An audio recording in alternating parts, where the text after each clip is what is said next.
This is the land of agave. This is tequila.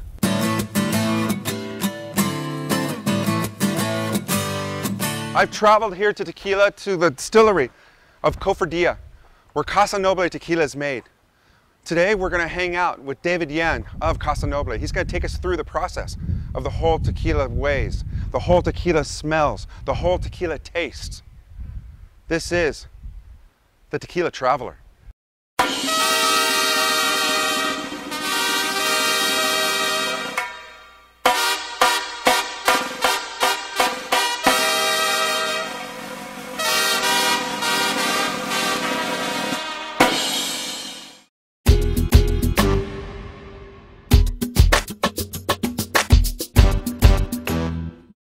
David, tell me what's really special about Casa Noble that puts you away from the other competitors, other tequilas. First of all, being certified organic by the USDA and CCOF, which is a very That's a big thing. Yes. Yeah. Yes, and it means that we are very responsible and accountable for what we do with our resources, with our land. The compost fields are very important. That's how we are using all our waste and turning it into life. You can see this is just fresh shredded leftovers, or we say bagazo, which we're gonna start working with topsoil, with all of our liquid residues from tequila production. And we start, working on that until it ends up looking like that. Real deep, rich brown. And that's going to provide shield for our baby agaves, because it's going to prevent, it helps for weed control, it helps to retain moisture in the ground, and it's also going to feed our agaves. We are taking care of our agaves and taking care of the environment at the same time, which is what organic. That's what we want to do. About. Yeah. Okay.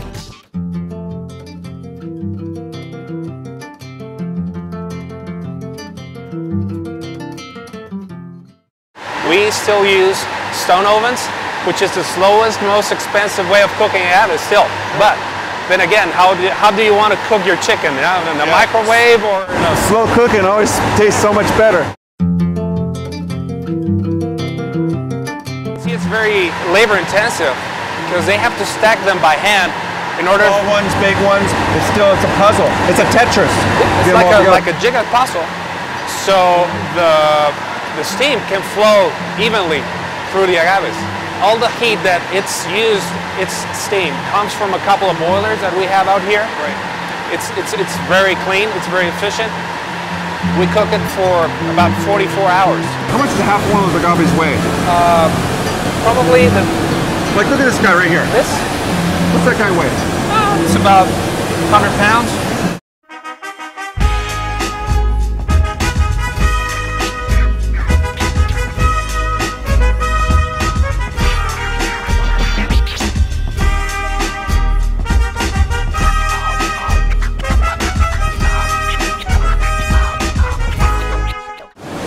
It's really sticky. Yeah. I mean, I could have done a 100-pound one, but it's okay. I'm okay with it. So these are the guys who work with these agaves. Firepower. Yeah. Sheer firepower. They will do most of the, tequila production is very labor intensive. I'm all for it. I'd say if I want to lose weight and I want to get into this, I think this is my workout right here. I'm ready to go for this.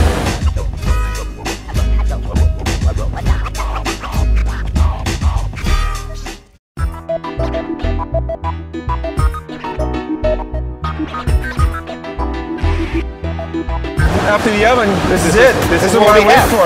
This is the way we have our agaves cooked. You see no brown spots, no burnt spots. No. Just see how extremely juicy it is.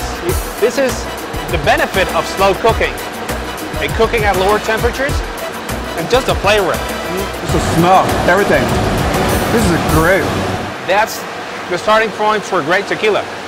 You start with great agave, but then you must have great cooking. People need to understand that real tequila tastes like this. Right. Should always taste like this.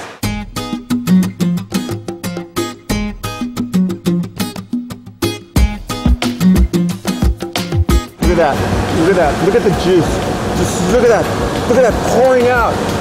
The blood. Ah. That sweet agave. Here, try some.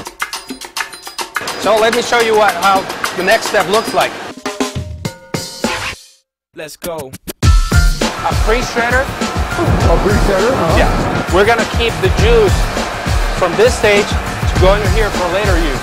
Also inject water during this stage, and whatever is left still on the fibers, we send it to a smaller second stage. All the juice is collected here, as you can see, and this will go directly into an underground reservoir to avoid unnecessary contact with air particles that are floating. Because you don't want to start going off. Exactly. There's a consistency. This is perfect consistency. It's almost like chocolate.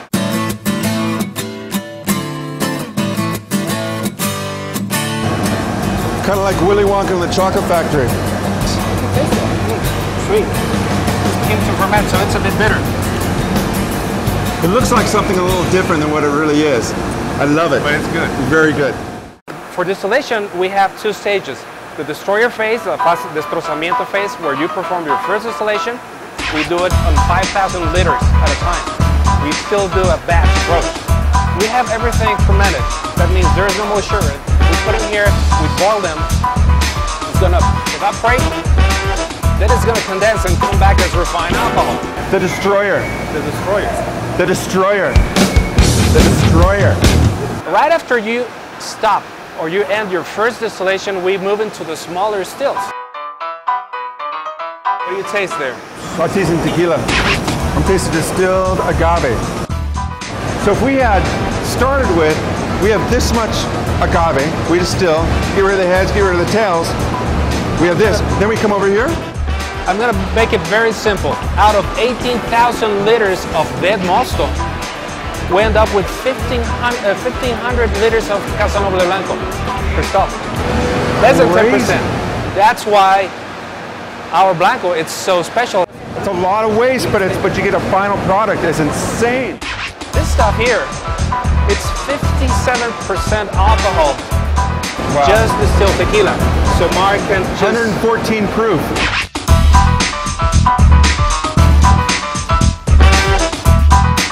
Oh my gosh. A lot of people are afraid of, that's a lot of alcohol. No. It's a lot of flavor. There's a lot of aromas there. It's sweet. It's full of agave. It's sweeter than I thought it was going to be, for sure. Well, now put it in your tongue. I'm just enjoying my nose is going off right now. It's like a big orgasm right now, just in my nostril. It's great. Creamy, sweet. Extremely creamy. Is it strong? Man, can I get a bottle of this? No. Later.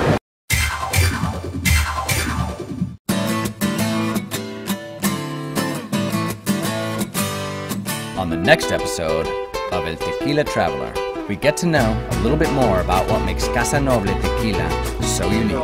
We go inside different types of barrels every 6 weeks, and we keep track of every single thing that's the changes, maturing, everything. evolution, flavor notes, aromas, intensities, depth, definition, everything, it's here on each bottle.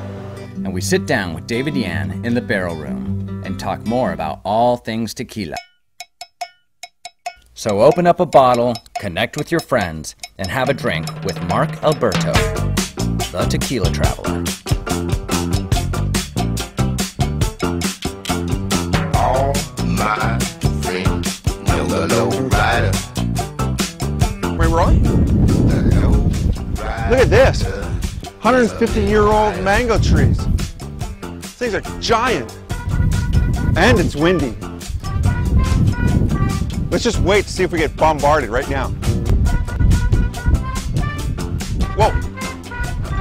Oh.